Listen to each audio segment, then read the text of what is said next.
Gamers and Topper here from RetroGamesCollector.com. Quick video on this little beastie. It's not what you think. Well, look what I've managed to get my hands on, finally. A Spectrum Vega Plus. This is courtesy of a Facebook group that was set up by someone for the sole purpose of getting rid of the liquidated stock from RCL. This being one of the liquidated models. What can I say that hasn't already been said about this? As you've seen from a previous video, I got to use the prototype of one of these, and it was infinitely better than this final model. The buttons moved. The thickness of the shell itself was thicker. It felt better made. It just felt better in every way. It felt heavier and more solid, and that was the prototype. This is the actual finished model. This is what people were going to get if they were lucky enough to get. I think only a handful of people actually got them. Most people, as everybody knows, this sad episode, most people got ripped off, didn't get their money back. I was one of the lucky ones. I pledged for this almost immediately. I was one of the first out of the blocks on the Vega Plus. But I think it was about 2 weeks in, and I just smelt a rat. I just thought, this isn't right. These folks don't seem to know what they're doing. They don't seem to be saying the right things, doing the right things. They just didn't seem to know what they were doing. So I pulled out, and I asked for my money back, and within a week I'd got my money back. So I was one of the lucky ones because I pledged early and I asked for my money back early. I think at that stage they probably did actually intend on fulfilling it, maybe, I don't know, but I don't think they were thinking of ripping people off from the outset. I think it soon became apparent that that was their best option when they figured out they couldn't actually come up with a decent product. But yeah, this is what people would have got, and I've got to say, if I'd have been sent this for whatever it cost, I can't remember how much I pledged now, I'd have been very disappointed. The design itself looks nice. It's a nice size. It's Rick Dickinson's design, so it's going to be good, you know, design wise. But they've ruined it in actually making it. They've ruined it. I'll go through all the things on it anyway. That's it. It's, if I get a Neo Geo Pocket Color to compare sizes. Obviously screen size is much bigger on this. Overall size slightly wider.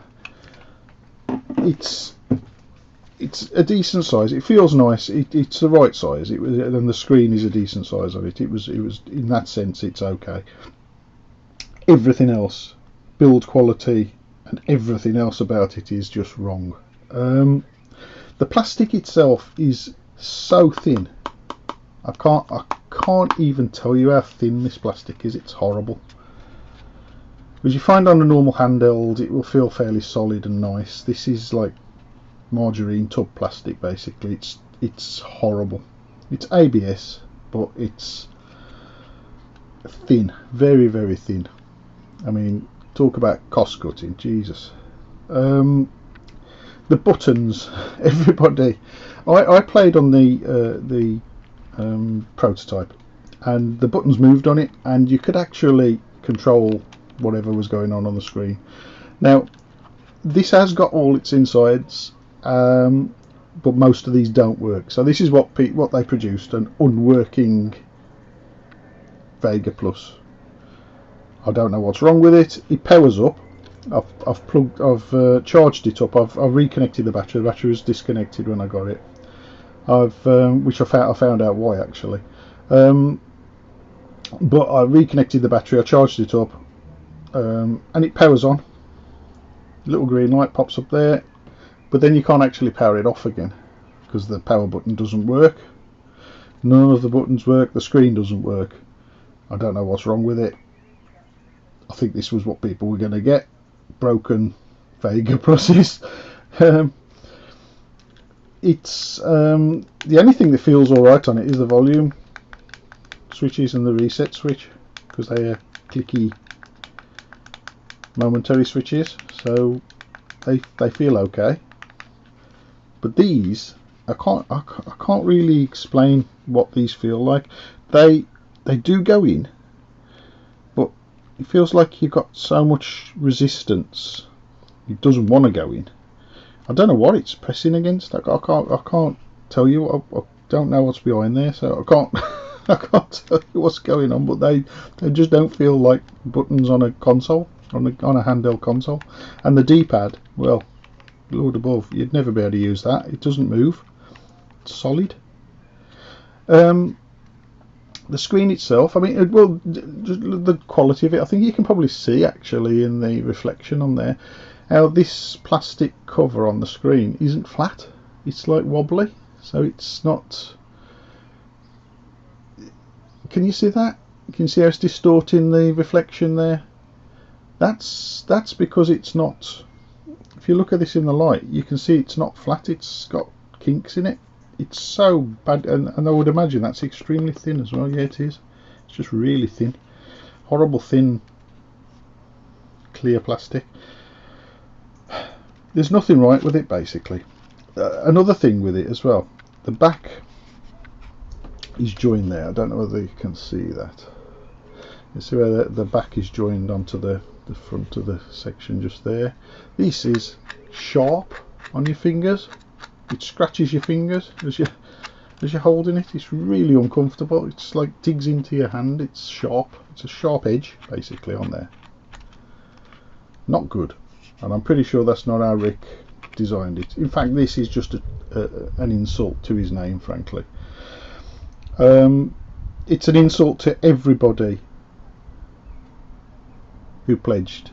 It's an insult to anybody who is a fan of Rick Dickinson's work, and it's an insult to Rick Dickinson himself. Frankly, anybody who was involved in this should be ashamed of themselves. I'm glad I've got one, in the sense that now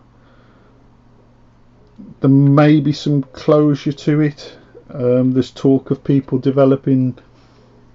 making these work, basically, finishing the job off. I mean, I don't think it's worth it, frankly, because the plastic on this and the quality of the build quality of what they've produced here isn't worth working on, frankly. I don't think it's fit for the bin. I'm glad I pulled out. I'm really sorry for all those people that didn't manage to get their money back. They can rest in the knowledge that this is an absolute pile of bleep. I don't swear on this channel. It's an absolute pile of. Basically, it is the worst thing I think I've ever handled gaming wise. And that's about it, really. That's all I can say about it. There are no more of these left. I think they had 123 of these to get rid of. They didn't ask a lot of money for them. They were really fair about it. Some of them apparently have worked, some of them haven't, but even the ones that work, i.e. you press the button, it powers on, you see a screen, they're pretty unusable because of the buttons, because these buttons just they're not responsive at all.